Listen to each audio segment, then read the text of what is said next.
we have Redmi Pad Pro and त्यसको accessories. If you don't know, हामीले किन accessories review गरिरहेछौँ भने in our last video we talked about Redmi Pad Pro 5G, but आजको भिडियोमा चाहिँ we will see Redmi को smart pen र Pad Pro को keyboard. How are these? Should you buy one if you are getting a pad? So let's start it.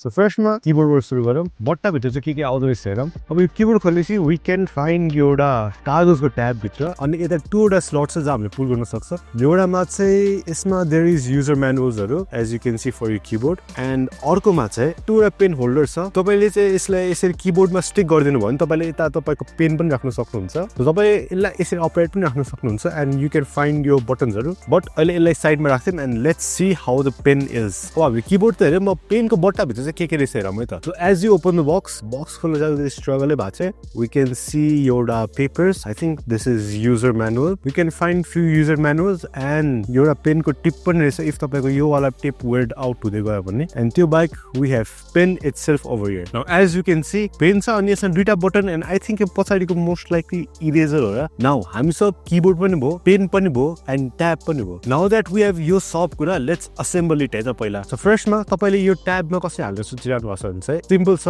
तपाईले फोनको case हाले जस्तै यता यसरी इन्सर्ट गर्नुपर्छ तर मैले गर्नु जस्तो गल्ती चाहिँ नगर्नु किनभने मसँग पेन पनि छ अनि हामीले कीबोर्डको बट्टा के आछ तपाईहरुलाई याद छ होला सो पेन राख्नुको लागि चाहिँ तपाईले पहिला यो पनि राख्नु पर्ने हुन्छ सो यो चाहिँ नबिर्सनु होला सो म यता पहिला यो राख्छु अनि त्यसै बल्ल गरेर ट्याब राख्छु यता नाउ दैट हामीले यसरी ट्याब राखिसक्यौं पेनलाई नि इन्सर्ट गरेर हेरौँ ओके राख्दा स्मुथै हुँदो रहेछ I think this is good placement now let's turn it on है त नाउ कीबोर्डको बारेमा भन्दाखेरि चाहिँ बटन्स आर प्लास्टिकी फिल छ अलिकति विगल पनि गर्छ बट कीबोर्ड कभरको लागि इट्स प्रिटी गुड तपाईले इमेजहरु लेख्ने नोट्सहरु लेख्ने अर क्लासमा बसेर यतिकै असाइनमेन्टहरु गर्न अर नोट्स कभर गर्नको लागि इट्स प्रिटी डिसेन्ट तर ब्याकलिट चाहिँ हैन सो तपाईले राति टाइप गरिरहनु भएको छ भने स्क्रिनको लाइटबाटै डिपेन्ड भएर टाइप गर्नुपर्ने हुन्छ एन्ड अर्को कुरा इज हामीसँग छ यसको पेन नाउ इफ म डिजाइनर भएको चाहिँ this would be really useful for me and यो पेनमा अलमोस्ट 4096 लेभलको प्रेसर सेन्सिटिभिटी छ and beside that it's pretty smooth चलाउँदाखेरि रमाइलो फिल हुन्छ यो पर्सनली चाहिँ मलाई कपी र पेनमा लेखेको जस्तो फिलिङ चाहिँ आजकलको पेन र ट्याबमा लेखेको जस्तो आउँदैन so for me this is not much of useful but तपाई डिजाइन गरिरहनु भएको छ you will find this useful तर यसमा एउटा डाउन साइड चाहिँ के छ भने this is not magnetically attach हुने हाम्रो एप्पल म्याकमा भास्तै but for the price we can not expect त्यति धेरै कुल फिचर्सहरु पनि सो यता कीबोर्डको केसमा अघि भने जस्तो एउटा स्लट दिएको छ सो तपाईले जस्ट यसमा इन्सर्ट गरेर राख्न सक्नुहुन्छ